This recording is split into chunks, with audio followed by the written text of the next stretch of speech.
आज पुणेकरांसाठी अत्यंत आनंदाची बातमी की गेले काही दिवस ज्या दोन मेट्रो मार्गाची प्रतीक्षा पुणेकरांना होती त्या खराडी ते खडकवासला आणि नळस्टॉप ते वारजे माणिकबाग या जवळपास 31.6 किलोमीटरच्या मेट्रो मार्गाला आज केंद्रीय मंत्रिमंडळाची मंजुरी मिळाली। माननीय मोदीजींचे, माननीय देवेंद्रजींचे आणि केंद्रीय नगर विकास मंत्री मनोहरलाल खट्टर यांचे मी पुणेकरांच्या वतीने या ठिकाणी मनापासून धन्यवाद व्यक्त करतो।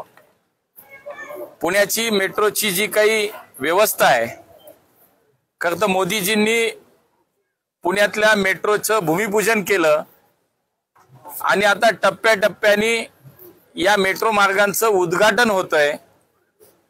जवळपास 32 किलोमीटरची मेट्रो मार्ग आता सुरू आहे।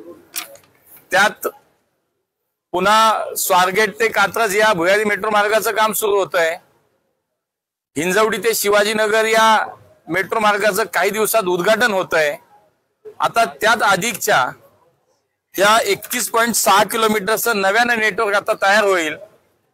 एकूण 28 एलिव्हेटेड स्टेशन असलेल्या या मेट्रो मार्गाची दोन्ही मिळून जवळपास 9,857 कोटी रुपयाचा हे दोन्ही प्रकल्प, ज्याला आज केंद्रीय मंत्रिमंडळाने मंजुरी दिली, हे 5 वर्षामध्ये पुढच्या हे प्रकल्प पूर्ण करण्याचं उद्दिष्ट राहील। आणि म्हणून पुण्याची एकूणच वाहतूक व्यवस्था, वाहतुकीचा प्रश्न पाहता मागच्या काळात केंद्रीय मंत्रिमंडळाने, केंद्र सरकारनं पुण्याला 1000 ई बसेस सुद्धा मंजूर केल्या। आज जवळपास 32 किलोमीटरचा नवीन मेट्रो मार्ग सुद्धा मंजूर केला। हे पुणेकरांसाठी अत्यंत समाधानाची आणि आनंदाची ही बातमी आहे। आणि म्हणून काही दिवसापूर्वी ज्यावेळेस राज्य सरकारनं, माननीय देवेंद्रजींच्या सरकारनं हे दोन्ही डीपीआर केंद्र सरकारकडे पाठवल्यानंतर त्याच्या ज्या काही तांत्रिक प्रक्रिया होत्या त्या वेगाने व्हाव्यात, त्याच्या सगळ्या प्रक्रिया पूर्ण व्हाव्यात म्हणून माननीय मनोहरलाल खट्टर जी असतील, माननीय पंतप्रधानांचे केलेला पत्रव्यवहार असेल, यांची खट्टरांची भेट असेल, याचा सातत्याने आम्ही जो पाठपुरावा केला त्याला यश आलं। मला असं वाटतं ते होणारच होतं, पण एक पुण्याचा लोकप्रतिनिधी म्हणून, पुण्याचा खासदार म्हणून या पुण्यासाठी केंद्र सरकारकडनं जे म्हणून आपल्याला आणता येईल त्या सगळ्याचे प्रयत्न आमचे सुरू आहेत।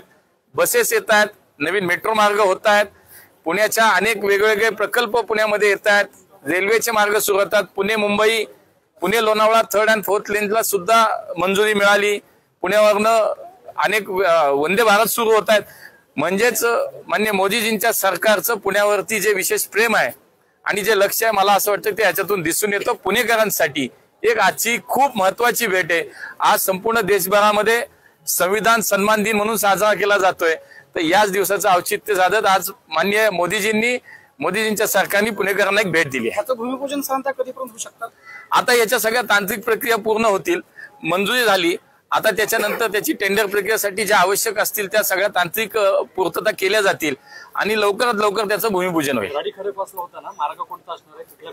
नाही, खडकवासल्यावरनं हडपसर मार्गे खराडी, आणि त्याच्यात अधिकच एक सांगतो की खराडी ते खडकवासला या मार्गाला बघा, आता पुण्यामध्ये जवळजवळ 3 मेट्रो मार्ग सुरू होत आहेत।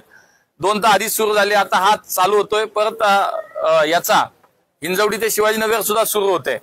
तर या सगळ्या मार्गांवरनं पुणे विमानतळाला थेट विमानतळावर जाण्यासाठी म्हणून एक डीपीआर तयार करायला आम्ही सांगितला, तो खराडी ते विमानतळ। खराडीपर्यंत तर आता कुठलाही मेट्रो मार्ग गेला ते खराडीपर्यंत आता माणूस जाईल। पुढच्या काळात हे विमानतळाशी सगळे मार्ग जोडले जावेत, म्हणून याचा सुद्धा डीपीआर, खराडी ते विमानतळ याचा डीपीआर ताबडतोब करण्याच्या सूचना सुद्धा आम्ही महामेट्रोला दिलेल्या आहेत। पुणे महानगरपालिका आणि महामेट्रो म्हणून त्याच्यावर काम करते। त्याच्यामध्ये कारशेडचा एक विषय होता, ह्या मार्गावर कारशेडला जागा मिळत नाही असा एक विषय होता, तो सॉल्व्ह झालेला आहे का? निश्चित आता सगळ्याच तांत्रिक ज्या गोष्टी बघूनच केंद्रीय मंत्रिमंडळाने मंजुरी दिलेली आहे। मला असं वाटतं त्याच्यात आता कुठली अडचण नाही। पुढच्या दृष्टीने आता लवकरात लवकर वेगानं प्रक्रिया होऊन काम सुरू होण्याच्या दृष्टीने आम्ही सगळे प्रयत्न करणार।